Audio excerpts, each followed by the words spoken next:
I'm about tired of seeing all this ugly pink paint on this Reed Vise, and I'm ready to get it cleaned off there. So I'm in between some jobs right now, and I wanted to delegate a little bit of time to try to at least get this thing apart, at least get it completely cleaned up and down to bare metal so that it looks halfway presentable.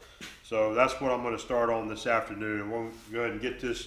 I want to break it completely down, get it apart, and we're going to start wire brushing it and getting it cleaned up. There's also weld spatter in different places on here, so I'm going to do some cleaning with some flap wheels to knock those down and smooth it out a little bit there as well. So I'll show you a little footage along the way on getting this thing cleaned up. There's one of my new alligator wrenches that I bought there at the Florida Flywheelers. These right there are perfect tool, or these are a perfect tool to use on these square-headed bolts right there. So let's see, we're gonna go that way with it. They're actually designed for square-headed bolts, but you can use them on other bolts as well. They work really good, fitting any size square-headed bolt that you need.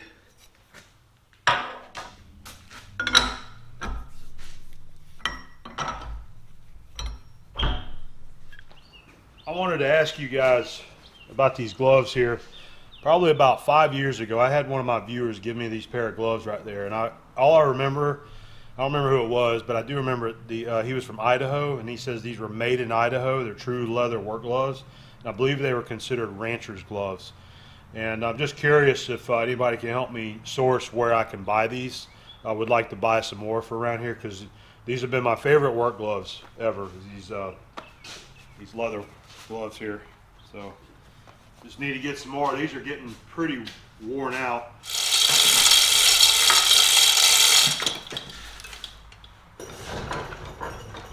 I'm just going to put this on my big rolling table, so I'm going to do all the dirty work outside. You see that the top on the table is still not rusted. It's still coated down with that SP400, that first layer that I sprayed on there. It still feels tacky, so that stuff works good. It leaves a waxy film on there, protects it from the moisture.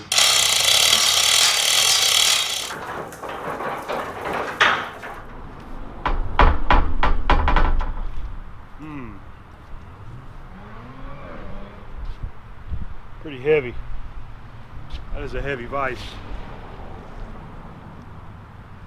You know what? We never did weigh it. I was going to weigh this thing.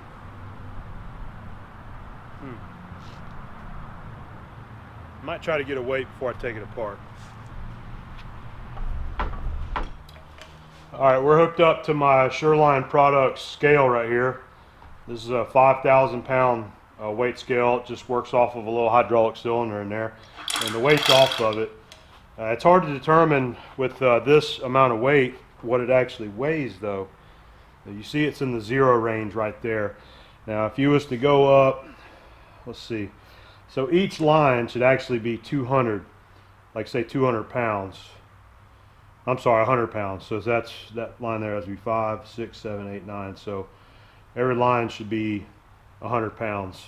Let's see what it goes to. Trying to keep it so ticking around there. So looks like it's just over I'm going to call it a little over 200 pounds. It's hard to determine exactly. I guess I need to get an actual scale out here for things like this that I can set it on. But right there it's looking like 200, but I was thinking that Andrew had weighed this saying it was around 250 pounds. Got it clamped a little differently now on the end of the table. I've got the C-clamp over on this side to hold the base. I'm hopefully going to unscrew this and be able to pick it up, move it over there.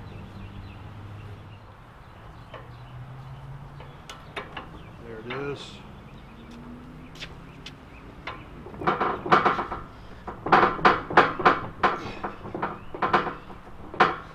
Yeah.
See some pipe wrench marks on that thing. Wonder if somebody's been into that before.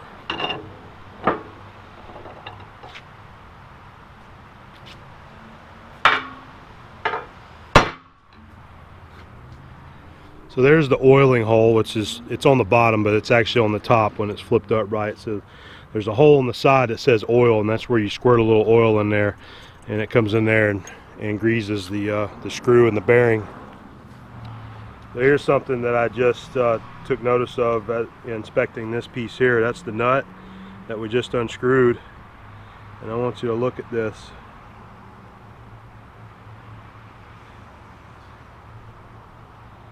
Now, first time going into this, I don't know if that's supposed to be, I guess it is supposed to be broken like that. Maybe that's the only way to get it in there. I don't know yet. To me it looks like it's broken.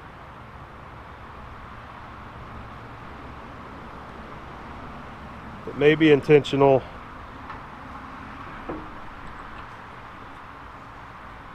It may be intentional. I don't know yet. I got to find out, but I'm just doing some initial inspections there. To me it looks like it's broke, but that might be machined in there solid. So if so, they got to have some way to get this collar in there. Pull this pin out here, and then you can get the main nut out of it.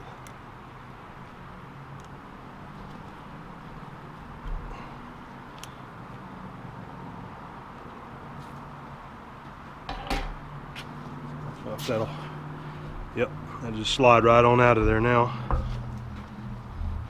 Nicely looking made piece right there. Fully machined, looks like. Probably been heat treated.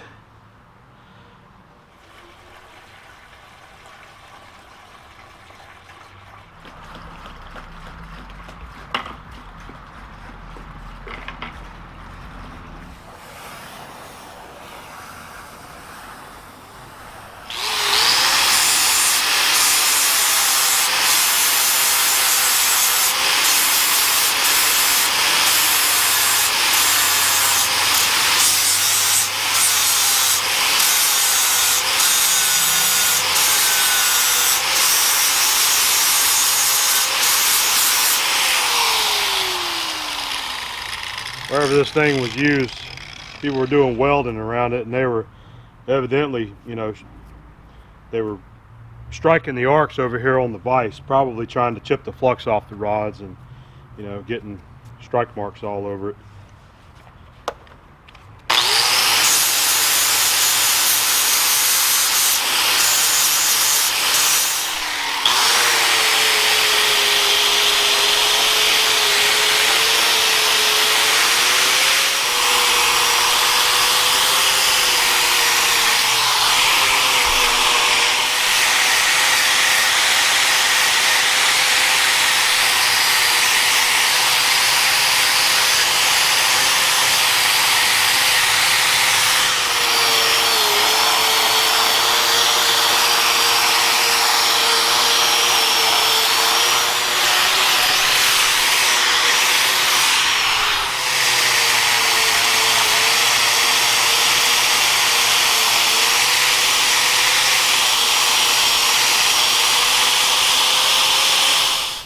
Out here working on the main body again in the sunlight now.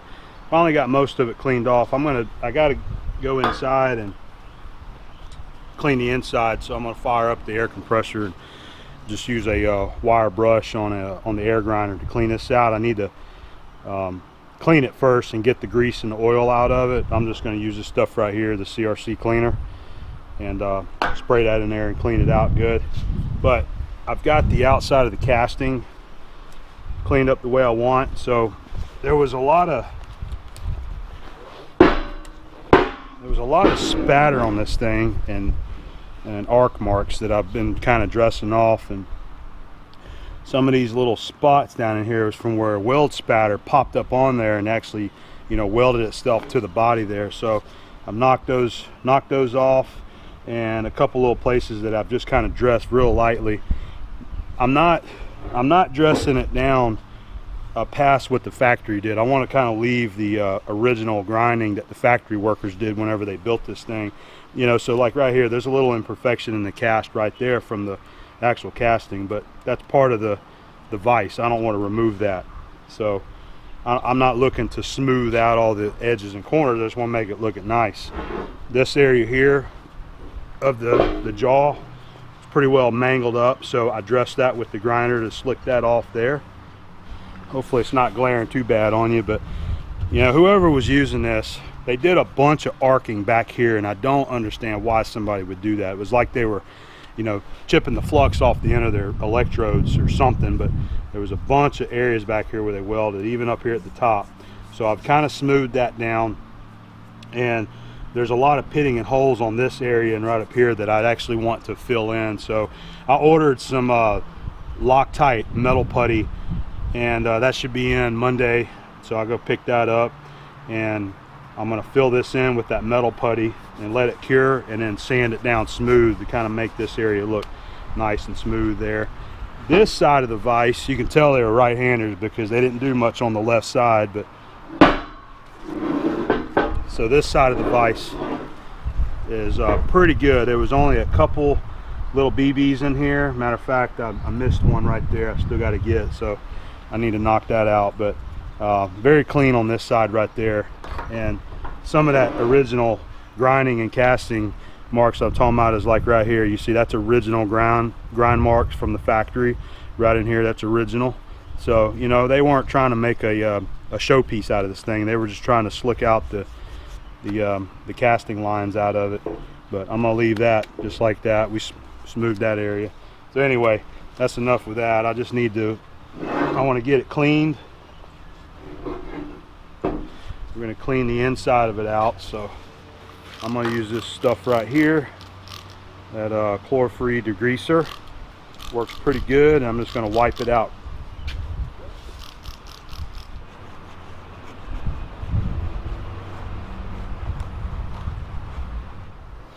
All right, the other parts are degreased and cleaned now, so I'm gonna do the same. We're gonna get the wire wheel and start wire brushing all this thing and get it down to bare metal. Got the main nut cleaned out pretty good. That's a fully machined part right there. And as far as the handle and the screw, I'm almost certain that what I want to do here is I'm gonna cut one of the, we're going to come down here to the end and cut one of the balls off so that I can remove the handle, because I want to do a proper polish on this thing and get it really blinged up good. And I want to be able to go to the lathe with this and polish up the Acme thread and all of the pipe jaw marks that's been put on here by somebody else. I don't understand why those were put in there like that, but I want to clean those up, make them look good, and give the threads a nice polish. A lot of cleaning to do on this face right here. This is some more of that weld spatter where somebody was, you know, welding all over the front of it. So we're going to smooth all that out, clean it up good.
got some more of the bad arcing that somebody did, dragging an electrode across there.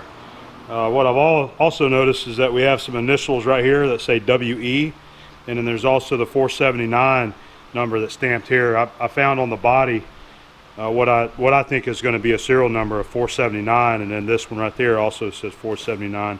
Pretty neat. So this nicely machined area, that's this doesn't get painted. This is where it slides through the body of the vise. It's got a lot of dings on there where it's been hit over the years, and I'm just trying to get this completely flat again. So this is a good time where I've been using my precision ground stones that Lance Balti gave me, and you can take, I'm going to use the coarse side there, and you can just lightly rub it,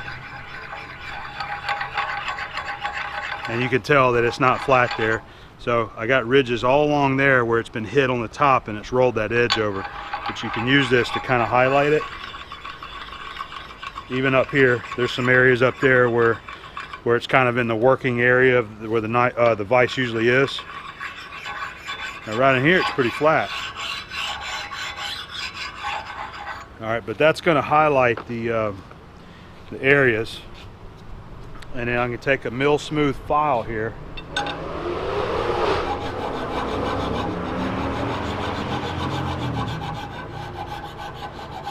We're just going to work it back and forth to just very easily and lightly dress those high spots down.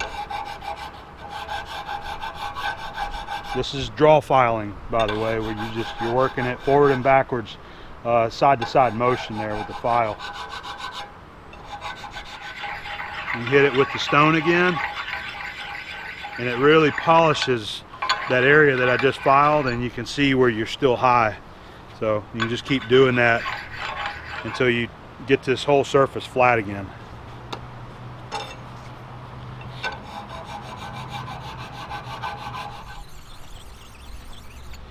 All right, I think we got both the sides feeling pretty good. Still a little bit right in there where those letters are, but I'm not worried about it because this isn't completely flat. It's actually touching more on each side there. But that's good. We got the high dings out of it, the rolled over edges. It feels real good right there. I'm going to go back later and actually hand Scotch-Brite this to kind of brighten it all up, make it look really good. I want this area of it to kind of pop.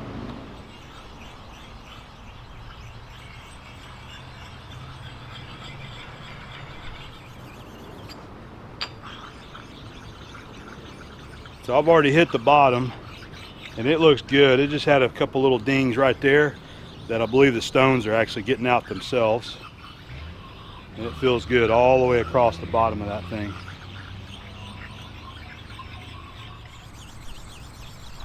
Once we're through with these things, we'll go in there and we'll use WD-40 to kind of hone them. We'll rub them together with some WD-40. That'll clean them out. Let's try it on this top and see what it does. Feel a lot of high spots. And I can see it marking them in there. I'm going to use my Norton Blaze wheel on the top of that just to polish it out really. When I was doing the draw filing, somewhere in here, somewhere in this area here, one of these spots feels like a hard spot from like weld spatter, and I don't want to ruin my file. So we're just going to use the abrasive wheel to kind of clean it.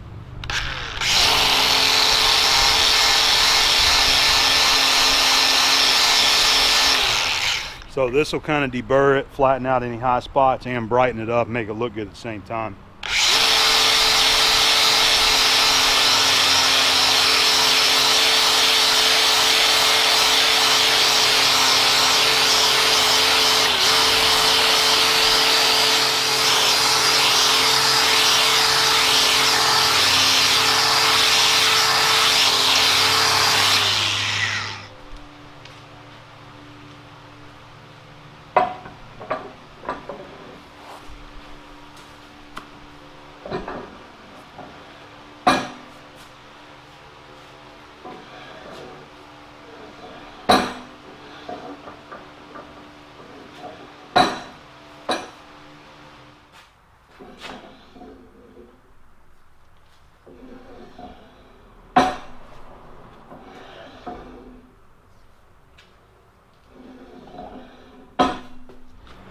I want to start getting the handle cleaned up, so I'm gonna cut one of the balls off one end of this right there so I can remove it from the main screw.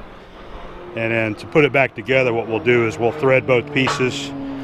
We'll do some drilling and tapping or some threading the way I can put them back together, but I want to get this polished up real well. So we'll use our Metal Devil saw here to make this cut.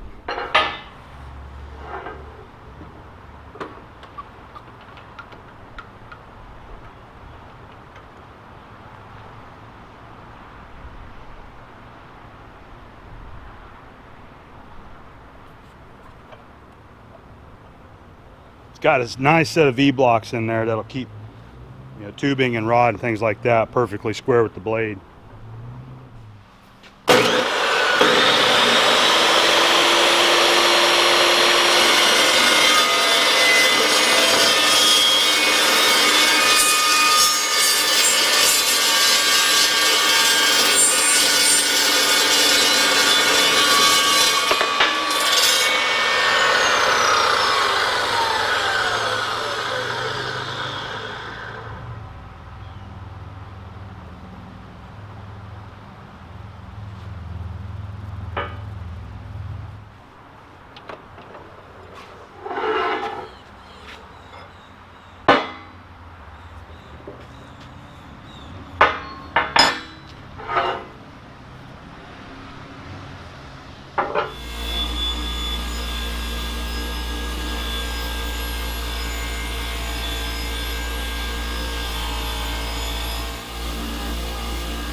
I'm going to use the lathe here to clean up the rest of this screw, and I'll show you that the thread itself, the threaded rod, is not true with the end of the handle of this area here. So apparently this was a two-piece deal that they installed the thread into this end.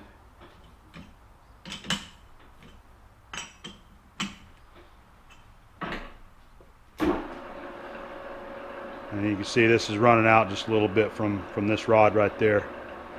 So I'm just going to be using some files and just kind of filing up the edge right there and clean it up, and then I'll flip it around and chuck it. I'll chuck it right here and just turn it very slowly. I'm going to use the wire wheel to clean this up here.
this end of it cleaned up really nice with the wire wheel. That looks really good. I'm happy with that. So I'm gonna flip it around and have to chuck on the end of the screw here and the very end of the shaft and just real easily try to get the rest of those threads